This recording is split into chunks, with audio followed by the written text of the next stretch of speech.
नमो हरिहंताणम नमो सिद्धाणम नमो आर्याणम नमो वज्रायणम नमो लोए सवसावनम मंगलम भगवान वीरो मंगलम गौतमो गणे मंगलम कुंद कुंदार्यो जैन धर्मोस्तु मंगलम सर्वमंगल मांगल्यम सर्वकल्याणकारकम प्रधानम सर्वधर्माणम जैनम जयतु शासनम।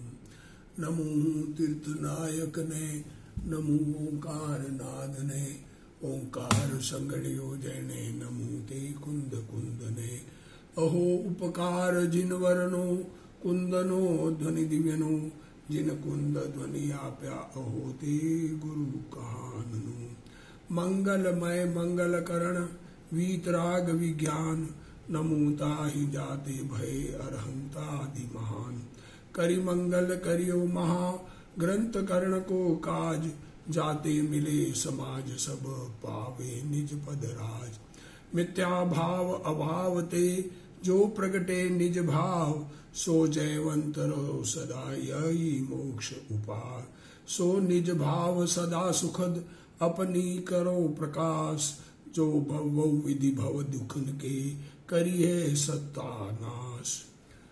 मोक्ष मार्ग प्रकाशक गुरुदेव श्री कांजी स्वामी के प्रवचन प्रथम भाग पेज नंबर 255 पर चलेगा।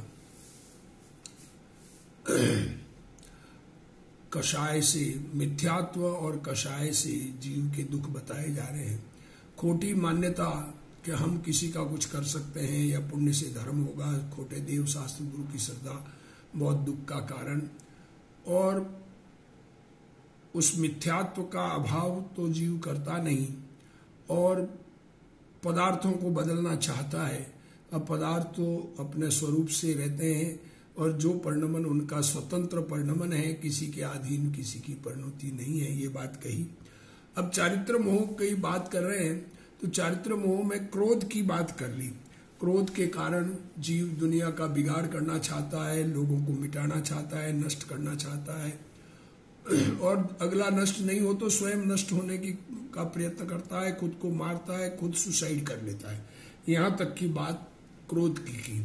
अब मान के कषाय से जीव क्या करता है, देखो कल क्रोध कषाय उत्पन्न होती है, ये ऐसी हमको है कि नहीं ये बात कहना चाह रहे हैं, और अगर है तो इसके मिटाने का उपाय जो जिन आगम में कहा गया है, सच्चे देव शास्त्र गुरु की श्रद्धा,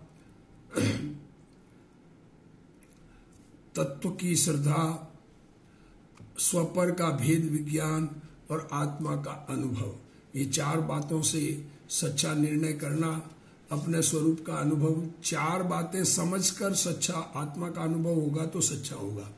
इन चार को नहीं मानेंगे और उसमें से एक भी गड़बड़ हो तो सच्चा आत्मा का अनुभव नहीं होता है। वो प्रयत्न करना, अगर ये बात लागू होती है तो पंडित जी ने बहुत अंदर से सारे जगत के जीवों को, बहुत संसार को देखा और शास्त्रों में जिन आगम में वर्णन पढ़ा, आगम का सेवन, युक्ति का अवलंबन, परंपरा, गुरु उपदेश और आत्मा अनुभव पूर्वक उन्होंने ये ग्रंथ बनाया। गुरुदेव श्री ने भी इसी प्रकार से समझकर इस पर उपदेश किए, तो ये हम इनको स्वाध्याय कर रहे हैं, ये बात अपने ख्याल में लेना देना। और जब इसके मान कषाय उत्पन्न होती है तब औरों को नीचा, वो अपने को ऊंचा दिखाने की इच्छा होती है। देखो क्रोध कषाय में अगले को नष्ट करने की इच्छा होती है, मान कषाय से दुनिया को नीचा और स्वयं को ऊंचा दिखाने की इच्छा होती है। सब मुझसे नीचे, अपने से ऊंचा कोई दिखे तो उसकी किस प्रकार निंदा करके उसको नीचा गिराऊं, ये परिणाम जीवों के होते हैं। उसके अर्थ अनेक उपाय सोचता है। देखो अन्य की निंदा करता है, अपनी प्रशंसा करता है। शास्त्र में जिन आगम में दूसरों की निंदा और अपनी प्रशंसा, उससे पाप बंद होता है।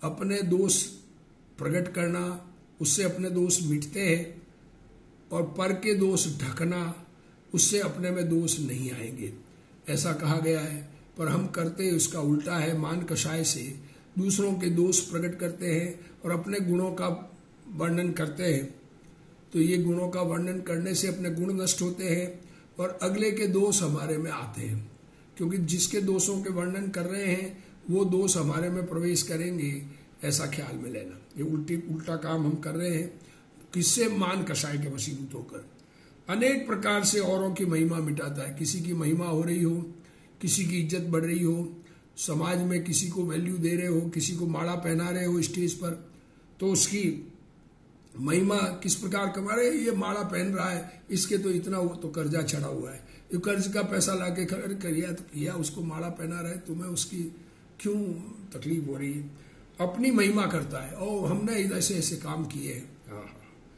महाकष्ट से जो धनादि का संग्रह किया, महाकष्ट मीन्स अंदर में बहुत कमाऊं ऐसे परिणाम और कई तकलीफें देख के पाप का उदय हो, पाप के परिणाम हो, उस परिणामों पूर्वक धन संग्रह किया, उसे विवाहादि कार्यों में, शादी ब्याह में लाखों रुपए खर्च करता है, कर्ज लेकर खर्चता है, उधार लेके कमाया हुआ खत्म करता है, प्रेस्टीज के लिए उधार लेके खर्च करता है। क्या करता है? मरने के बाद हमारा यश होगा, रहेगा, हमारी इज्जत बनी रहे बस। अरे क्या रखा है इस झूठी इज्जत में, पर यह समझ में नहीं आता। ऐसा विचार कर अपना मरण करके भी अपनी महिमा बढ़ाता है। देखो फौजी आदि फौज में लड़ाई में मरते हैं कि हमारा नाम रहेगा, शहीद हो गए, हमको अमर शहीद कहा जाएगा, ऐसा करके मरते हैं। यदि कोई अपना सम्मान आदि न करे, जैसे कोई इज्जत न करे कि हमारी तो इज्जत ही नहीं की, हम तो गए तो क्या करता है? उसे डर दिखाकर तुम्हारी ऐसी तैसी कर दूंगा, तुम्हारा धंधा खराब कर दूंगा, तुम्हें व्यापार में नुकसान हो जाएगा, मेरी वैल्यू तुम, मैंने बुलाया और तुम नहीं आए, भयादि दिखाकर दुख उत्पन्न करके अपना सम्मान कराता है। देखो कोई अपना सम्मान न करे तो उसको डर दिखाकर, लड़ाई का, झगड़े का, कोर्ट कचहरी का, किसी प्रकार से भी दिखाकर सम्मान आदि कराता है। तथा मान होने पर कोई पूज्य बड़े हों उनका भी सम्मान नहीं करता। मान कषाय की उत्पत्ति होती है तो पिताजी से भी लड़ पड़ता है, गुरुओं से भी लड़ पड़ता है, उनका भी सम्मान नहीं करता है। मान कषाय से कुछ विचार नहीं रहता। यदि अन्य नीचा और स्वयं ऊंचा न दिखाई न दे, अब ये सब कुछ करते हुए दूसरा का नीचापन और अपना ऊंचापन दिखाई न दे, तो अपने अंतरंग में आप बहुत संतापवान होता। अरे मैंने इतना प्रयत्न किया फिर भी मेरा बड़प्पन नहीं दिखा दुनिया को, मैंने इतने काम किए, मेरी कोई वैल्यू नहीं करता है और दूसरे की वैल्यू करता है, ऐसे करके संतापवान होता है और अपने अंगों का घात करता है और विष आदि से मर जाता है। ऐसी अवस्था मान होने पर होती है। देखो अब गुरुदेव श्री प्रवचन कर रहे हैं, मान का उदय होने पर अन्य को नीचा और अपने को ऊंचा दर्शाने के लिए अनेक उपाय विचारता है। अन्य का नाश कैसे हो, अपने को ऊंचा बताने के लिए अन्य की निंदा करता है, अन्य की महिमा मिटाकर अपनी महिमा करवाने लगता है। इस प्रकार मान के कारण दुखी हो रहा है। ये सब मनुष्य में श्रीमद जी ने तो कहा मान न होता तो मोक्ष होता। सामने वाले जीव की महिमा घटना उसके कर्म के अधीन है। किसी की महिमा कम हो जाए, उसका पाप का उदय हो तो महिमा कम होती है, परंतु अज्ञानी भाव ऐसे करता है। पुत्र पुत्रियों के विवाह में बहुत धन खर्च करके अपना मान बढ़ाना चाहता है। अपनी स्थिति ठीक न हो तो भी पुत्र के विवाह कार्यादि प्रसंग पर पाप से संग्रह किए हुए पैसों को एकदम खर्च कर देता है। स्थिति सही नहीं हो, धन पास में रहे नहीं रहे इसकी कोई गारंटी नहीं, तो भी दुनिया को दिखाने के लिए सारे पैसे खर्च करके वो हो इन्होंने फलान सिंह जी ने शादी ऐसी की, क्या रखा है उसमें। ये मूर्ख दुनिया बड़ा कहने से कोई हम बड़े नहीं बन जाने हैं, ये बात समझ में आती नहीं। जगत में देखो जाति में बड़ा कहलावे वैसा करता है, स्वयं दूसरे को अपने अनुकूल करना चाहता है और प्रतिकूल को दूर करना चाहता है, परंतु ये अपने अधीन नहीं, कर्माधीन है। ये हमारे अधीन नहीं है, जो उदय अनुसार होता है। पुण्य का उदय हो तो बड़े दिखते हैं, पाप का उदय हो तो छोटे दिखते हैं। स्वयं मान के अधीन होकर विवाह में अपना मरण भोज में कर्ज खर्च करके भी पैसा खर्च करता है। देखो क्या कह रहे हैं, प्रेस्टीज पॉइंट से शादियों में खर्च करता है, और मृत्यु भोज में खर्च करता है तथा मान के लिए मरण को भी चाहता है। देश की रक्षा के लिए प्राणों का बलिदान करना चाहता है, क्योंकि वह मानता है कि मरण के बाद भी मेरा यश रहेगा, इज्जत रहेगी, दुनिया में नाम रहेगा। अरे किसका नाम, तीर्थंकर के नाम भी भूल जाते हैं लोग बाग। जो अपना सम्मान आदि नहीं करे उसे भय आदि दिखाकर डराता है, जेल में डलवा दूंगा ऐसा कहता है। तुमने मेरी इज्जत नहीं की, मैं आया मुझे पानी का भी नहीं पूछा। इस प्रकार अन्य को दुख उत्पन्न कराकर भी अपना सम्मान चाहता है।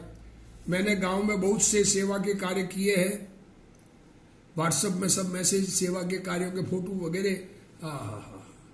1 किलो केला गरीबों को बांटकर दुनिया में प्रचार मैंने बांटा, ऐसा कहकर मान पत्र चाहता है। नामधारी साधु सच्चे संतों को तो ऐसा भाव नहीं आता है, क्योंकि 3 कसाय चौकड़ी का अभाव होने से मान बहुत कम, प्रेस्टीज पॉइंट बहुत कम रह गया है।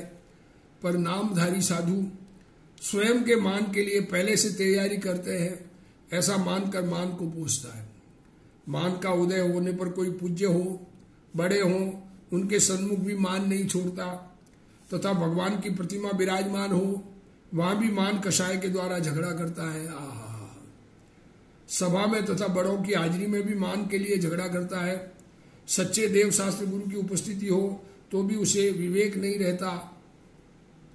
ऐसे भाव करने पर भी अन्य नीचा और स्वयं उच्च न दिखे तो अपने अंतरंग में बहुत दुखी होता है। अपने पुत्र के विवाह में अपना चाह नहीं होने पर भी कसाय किया करता है।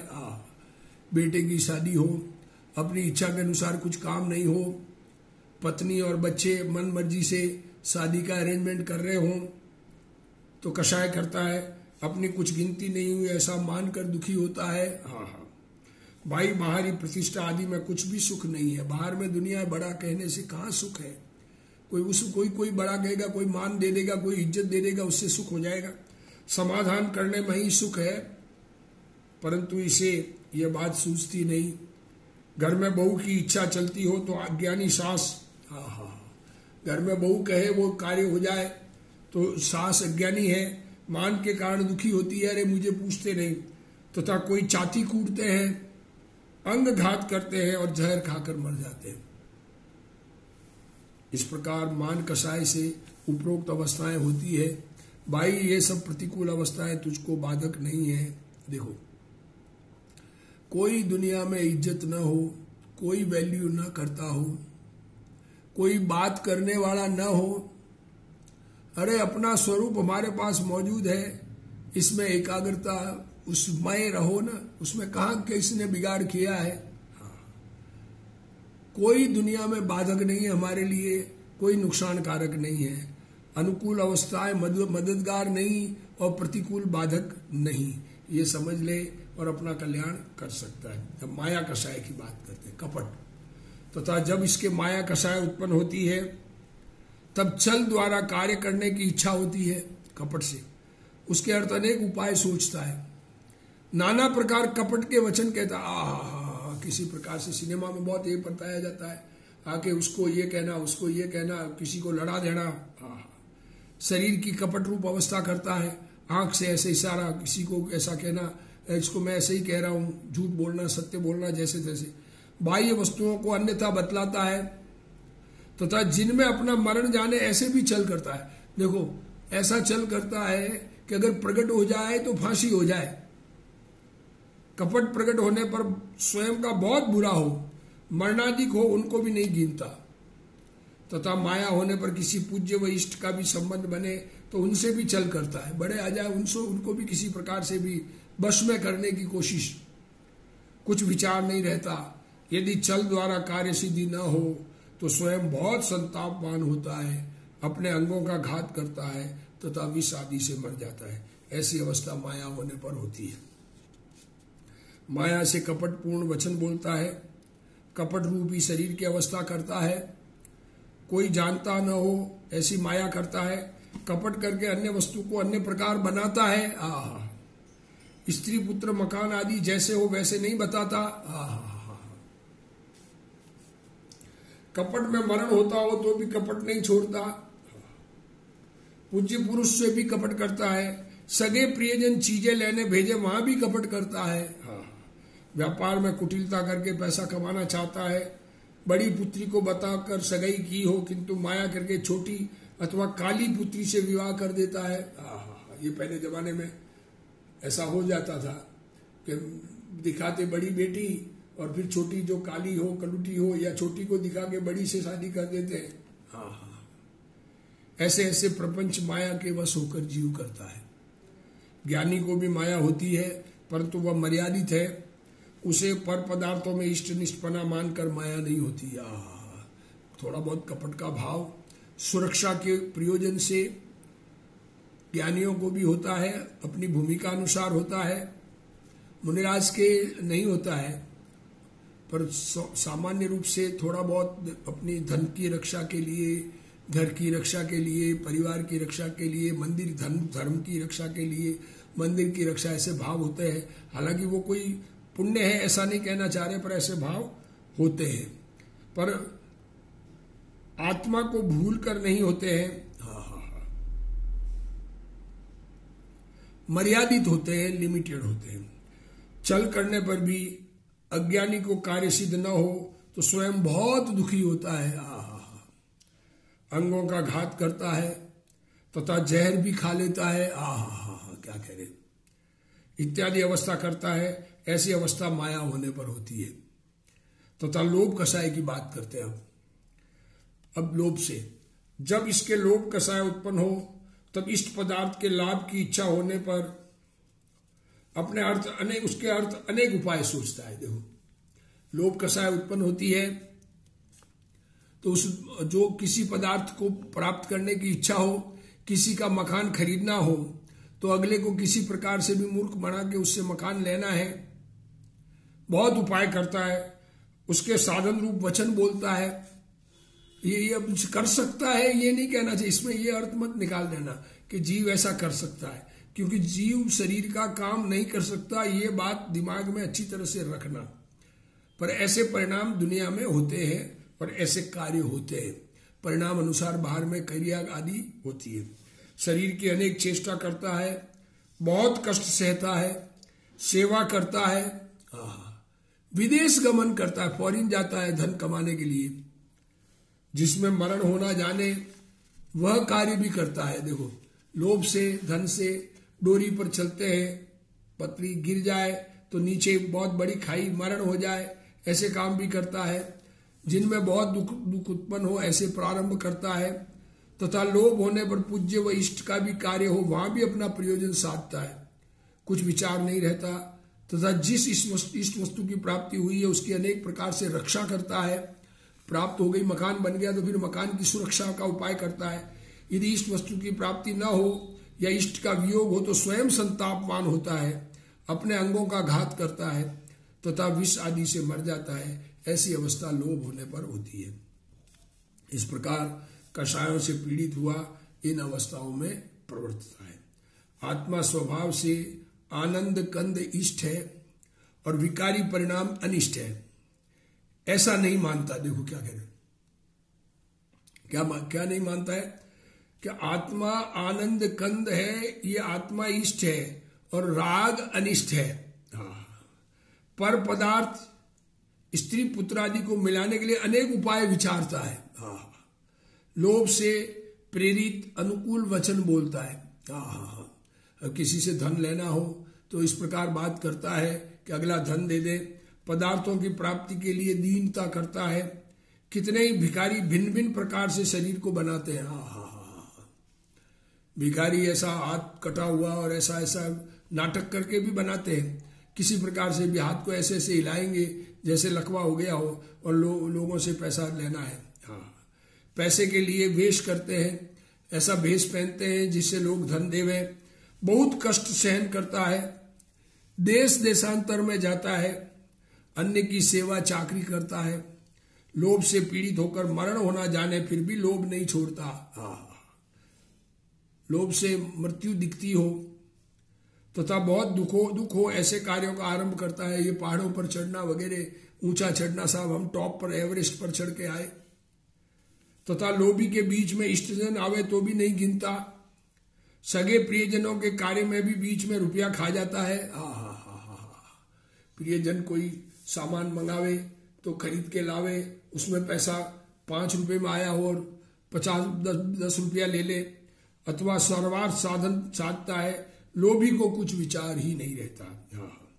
तो तब प्राप्त हुई वस्तु की रक्षा का भाव करता है, और प्रिय इष्ट वस्तु की प्राप्ति न हो अथवा इष्ट का वियोग हो तो रोता है और दुखी होता है, परंतु लोभ को मिटाना नहीं चाहता। देखो क्या कह रहे हैं, लोभ से प्राप्ति की इच्छा हो और वो प्राप्त करना चाहता है किसी भी प्रकार से, पर ये नहीं कि मेरा लोभ छोड़ दूं, अरे नहीं मिला मैं शांत हो जाऊं, ऐसा परिणाम नहीं आता है। लोभ के लिए अपने शरीर का घात करता है, जहर खाकर मर भी जाता है। लोभ दुख रूप होने पर भी अज्ञानी उसे नहीं छोड़ता, मितव्ययता का नाम लेकर कंजूसी को पोषता है। हम तो बहुत खर्च कम करते हैं, अरे कंजूसी करता है, ये नहीं समझ में आता। जरूरत हो वहां भी नहीं खर्च करे, हमको कोई ठग नहीं ले, इसलिए होशियारी बताकर क्या करें, इंटेलिजेंट, हम होशियार है, हम ठगीजने वाले नहीं है। अरे ठगीजना तो पाप का उदय है, ठगना पाप है, ये बात समझ में नहीं आती। बाहर की चीजें ठग कर अधिक ले आता है, पर पदार्थ की प्राप्ति होना पुण्य के अधीन है, फिर भी लोभ का मारा अज्ञानी मानता नहीं। लोभ कषाय होने पर ऊपर कवन अनुसार दशाएं होती है। इस प्रकार क्रोध मान माया लोभ रूप विकार से पीड़ित होता जीव इन अवस्थाओं में प्रवृत्ता है। आत्मा चैतन्य है, कोई वस्तु इष्ट अनिष्ट नहीं है, अपना ज्ञायक स्वभाव इष्ट है, चारों कषाय दुख है और उनका अभाव करना ही सुख का उपाय है। यह बात इसे नहीं जचती। अब तथा इन कषायों के साथ 9 कषाय होती है। क्या करें, कषायों के साथ 9 कषाय मीन्स किंचित कषाय कहते हैं उसको। वहां जब हास्य कषाय होती है तब स्वयं विकसित प्रफुल्लित होता है। हास्य कषाय हंसी आती है, हंसता है, क्या कहें, उस हंसने में सुख मानता है। वह ऐसा जानता है कि जैसे सन्निपात के रोगी का हंसना, सन्निपात वात पित्त कब बिगड़ जाए या सिर में ठंडा लग जाए तो माथा खराब हो जाए तो वो कुछ का कुछ करता है। वैसे सन्निपात का रोगी जैसे हंसता है वैसे यह दुखों से, बहुत दुखों से पीड़ित और हंसता है। नाना रोगों से स्वयं पीड़ित है तो भी कोई कल्पना करके हंसने लग जाता है। इसी प्रकार यह जीव अनेक पीड़ा सहित है तथापि झूठी कल्पना करके अपने को सुहाता कार्य मानकर हर्ष मानता है, परमार्थतः दुखी होता है। सुखी तो कसाय रोग मिटने पर होगा। तथा जब रति उत्पन्न होती है तब इष्ट वस्तु में अति आसक्त होता है, जैसे बिल्ली चूहे को पकड़कर आसक्त होती है। बिल्ली चूहे को पकड़कर खाने के लिए आसक्त होती है, कोई मारे तो भी नहीं छोड़ती। सो यहाँ कठिनता से प्राप्त होने के कारण, देखो कठिनता से प्राप्त होने के कारण तथा वियोग होने के अभिप्राय से, देखो मुश्किल से तो मिला और वियोग कोई छूट नहीं जाए। किसी की शादी बड़ी मुश्किल से हो जाए तो फिर तलाक नहीं हो जाए ऐसा डरता है, और उसको बहुत प्रेम से रखो तलाक नहीं हो जाए, इसलिए दुखी हुई है। तथा अरति उत्पन्न होती जिससे द्वेष उत्पन्न हो जाता है, तब अनिष्ट वस्तु का संयोग पाकर महाव्याकुल होता है। जो नहीं चाहिए वो मिल जाता है तो अंदर में व्याकुल होता है। अनिष्ट का संयोग हुआ, वह स्वयं को सुहाता नहीं है तथा पीड़ा सही नहीं जाती, इसलिए उसका वियोग करने को तड़पता है, वह दुख ही है। तथा जब शोक उत्पन्न होता है तब इष्ट का वियोग, कोई भाई बंधु किसी का स्वर्गवास, मतलब शरीर छूट जाए, नया शरीर धारण करने में चला जाए तो वर्तमान शरीर छूटने से वर्तमान में जिस पर्याय से प्रेम था उसका वियोग हो गया, और अनिष्ट का संयोग होने से अति व्याकुल होकर संताप पैदा करता है। चिल्लाता है, रोता है, पीटता है, रोता है, पुकार करता है, असावधान हो जाता है। पति 35 साल की लड़की हो, 35 साल का लड़का हो, पति मर जाए लड़की का तो वो चिल्लाती है, रोती है, असावधान हो जाती है, या पति का पत्नी मर जाए, वियोग हो जाए, नई मिलने की आशा नहीं हो, अपने अंग घात करके मर जाता है। कुछ सिद्धि नहीं है, देखो कुछ सिद्धि नहीं, उससे कोई ठीक होने वाला नहीं है, तथापि स्वयं ही महादुखी होता है।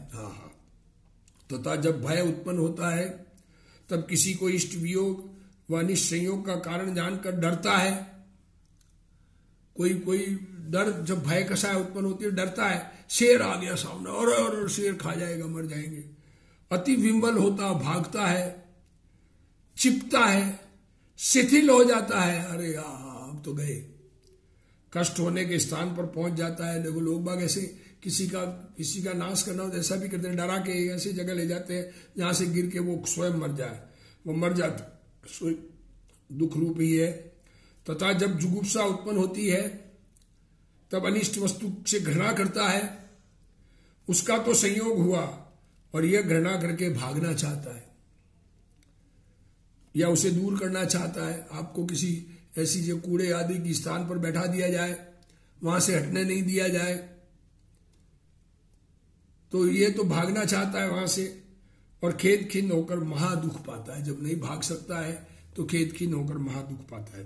तथा तीनों वेदों में जब काम उत्पन्न होता है, काम का भाव उत्पन्न हुआ, तो पुरुष वेद से स्त्री के साथ रमण करने की इच्छा होती है, स्त्री वेद से पुरुष के साथ रमण करने की, तथा नपुंसक वेद के समय दोनों के साथ रमण करने की इच्छा होती है, उससे अति व्याकुल होता है। देखो काम का भाव उत्पन्न हुआ तो स्त्री हो, स्त्री के वेद का उदय हो तो पुरुष चाहिए, पुरुष वेद का उदय हो तो स्त्री चाहिए, नपुंसक वेद का भाव हो खुद में तो दोनों साथ चाहिए, दोनों का भोग, ऐसे परिणाम आता है।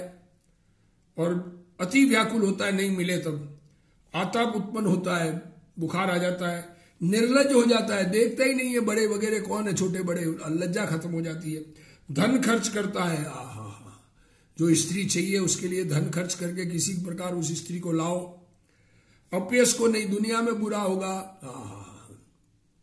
ये बहुत सारे दुनिया में किस्से ऐसे होते हैं रेप आदि के, तो ये ऐसा अति विह्वल होके उसको ये मालूम ही नहीं है इसकी सजा भी, फांसी भी मिल सकती है, पकड़ने पर बहुत तकलीफ होगी, जेल में सड़ना पड़ेगा, फिर भी ये काम करता है, और दुनिया में यश खत्म हो जाएगा तो भी ये काम ऐसे काम करता है। परंपरा दुख हो, वो काम करने से परंपरा दुख हो, भोगों से परंपरा दुख होता है, वह दंड आदि हो उसे भी नहीं गिनता, देखो विकार फांसी आदि होता हो, काम पीड़ा से पागल हो जाता है। किसी स्त्री से प्रेम हो, वो स्त्री नहीं मिले तो पागल हो जाता है, मर जाता है। रस ग्रंथों में काम की 10 दशाएं कही है, वहां पागल होना, मरण होना लिखा है। प्रत्यक्षी काम से मरण तक होते देखे जाते हैं। कामांध को कुछ विचार नहीं रहा, जिसको काम का भाव आ गया उसको अंधा है, अंधा का कामांध, जिसको काम का भाव है उसको कुछ विचार नहीं रहता भोग के लिए, वो कुछ भी करके भोग को प्राप्त करने में लग जाता है। पिता पुत्री, देखो दुनिया में ऐसे भी होता है, पिता पुत्री के साथ भोग कर लेते हैं, मनुष्य तिर्यंचनी के साथ ऐसा भी भोग करते लोग देखे जाते हैं। काम की पीड़ा से पीड़ित जीव इत्यादि से मरण करने लग जाते, फिर वो ऐसे भोग में मृत्यु तक हो जाती है, बीमारियां लग जाती है, उससे मरण भी हो, ऐसी काम की पीड़ा है, सो महादुख रूप है। देखो ये कषाय बताई, क्रोध मान माया लोभ, हास्य रति अरति शोक भय जुगुप्सा और 3 वेद का परिणाम, ये जो कषाय है 13, ये सब मिथ्यात्व मिलाकर 14 परिग्रह कहे गए हैं। ये सब दुख के कारण है, ये सब होते हैं, अंदर में अत्यंत क्लेशित होता है। मिथ्यात्व से तो पूरा क्लेशित है ही, मिथ्यात्व जाने के बाद भी जब तक कषाय नहीं जाती तब तक उन कषायों का दुख होता है। इंद्र आदि भी इन कषायों के दुख से पीड़ित पाए जाते हैं। इंद्र को भी भोग की इच्छा है, सम्यक दृष्टि धर्मात्मा भी, इंद्र भी धर्मात्मा है, धर्मात्मा होते हुए भी काम की भावनाएं ऐसी होती है कि बहुत पत्नियां रखते हैं, चक्रवर्ती जैसे बहुत पत्नियां रखते हैं, इस प्रकार से भोगों में लिप्त रहते हैं, और उस भोगों में लिप्त रहने का कारण ये भोग की इच्छा हुई ना, तो इच्छा हुई तो दुख हुआ ना, दाह हो गई। उस दाह ज्वर से सब पीड़ित है। इस प्रकार कषायों और 9 कषायों से अवस्था होती है। तथा इन कषायों के साथ 9 कषाय होती है, उन्हें बताते। देखो ये जो कषाय है उनके साथ 9 कषाय होती है। गुरुदेव श्री अभी इसके प्रवचन कर रहे हैं ना, तो ये कषायों के साथ 9 कषाय होती है।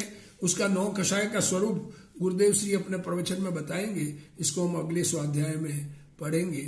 हे जिनवाणी भारती तोई जपू दिन रैन, जो तेरा शरणा गए सो पावे सुख चैन। जा वाणी के ज्ञान ते सूझे लोकालोक, सो वाणी मस्तक नमो सदा देत हूँ ढोक। जिनवाणी मात की जय।